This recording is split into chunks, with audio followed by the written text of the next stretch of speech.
रामकृष्ण के घर एक रात बैठक चल रही थी। भक्तजन बैठे थे। वहीं एक ज्ञानी भी पहुंच गया, शास्त्रों का ज्ञाता। ऐसे लोग बिन बुलाए पहुंच जाते हैं, हर जगह पहुंचते हैं।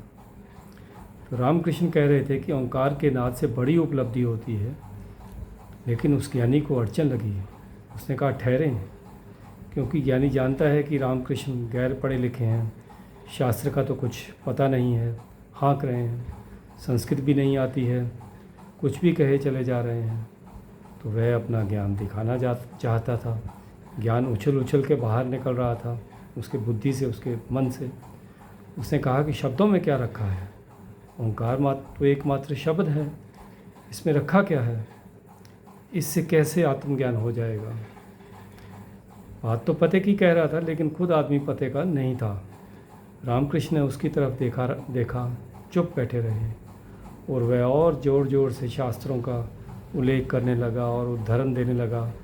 कोई आधा घंटा बीत गया, तब रामकृष्ण एकदम से चिल्लाए, चुप उल्लू के पट्टे, चुप, बिल्कुल चुप। अगर एक शब्द बोला आगे तो ठीक नहीं होगा।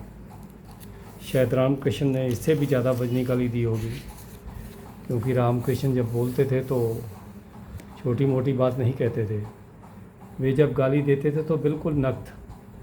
वे आदमी घबरा गया, तमा गया, एकदम क्रोध भर गया आँखों में, जोश आ गया।